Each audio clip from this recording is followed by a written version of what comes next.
De nos rêves, des rêves des Français, le succès des émissions culinaires le prouve, nous avons une passion pour la gastronomie. Entre 10 et 20 000 personnes tentent l'aventure chaque année. Mais du rêve à la réalité, il y a parfois un monde. Voici deux parcours, deux témoignages. Christelle Méral, Claire-Marie Denis. Au menu aujourd'hui, langoustine snackée au beurre de truffe. Avant, Alexandre Veil brassait des millions dans la finance. Je vais t'aider à le faire aussi. Aujourd'hui, ce diplômé d'HEC manie les goûts et les saveurs, deux métiers très différents à première vue.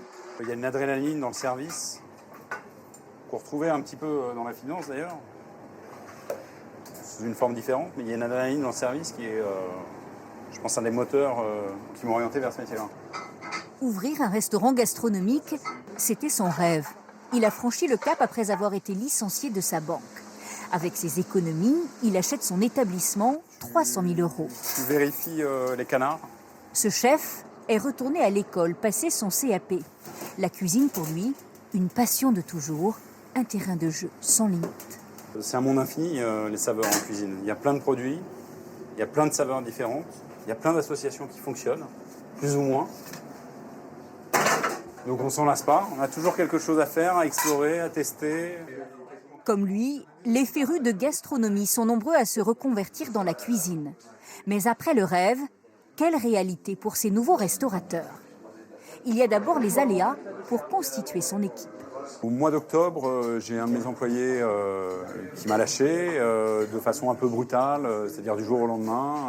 J'avais 48 heures pour trouver quelqu'un d'autre. J'avais pas une fréquentation extraordinaire à ce moment-là et j'ai failli jeter l'éponge. Oui, bonjour pour aujourd'hui. Un métier exigeant qui fait aussi vibrer Mathieu Mercier. Avant, il était scénariste de séries télé. Mais la solitude face à l'ordinateur lui pesait. Il y a 10 mois, il a lancé le restaurant dont il rêvait. Je pense que la crise de la quarantaine joue pour beaucoup. À un moment donné, on se dit, on a quelque chose auquel on pense depuis longtemps. Si on ne le fait pas maintenant, on risque de le faire jamais et de le regretter toute sa vie. Donc, je préfère ne rien regretter. Voilà. Mathieu Mercier prépare des spécialités américaines, des sandwichs au crabe et au homard. Tu fais 2 couverts. Son restaurant est ouvert 6 jours sur 7, midi et soir. J'ai sous-estimé franchement la difficulté. C'est énormément d'heures. Je fais 35 heures en 3 jours.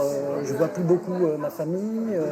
Des horaires lourds à supporter pour son épouse, qui vient souvent prendre le café. Je ne sais pas si toi tu auras un peu de disponibilité demain. Moi, ça va être super dur pour aller la chercher. D'accord. Il est beaucoup moins à la maison, beaucoup moins disponible et voilà, il faut faire face à ça. Donc, maman devient super maman. C'est dur. Oui, c'est très difficile. Des tensions familiales et des sacrifices financiers. Après un an d'activité, aucun des deux cuisiniers ne peut se verser un salaire. Un changement radical pour Alexandre Veil, qui gagnait 10 000 € par mois. On fait attention à la dépense, et puis après on verra si le jeu en valait la chandelle. Le pari est risqué.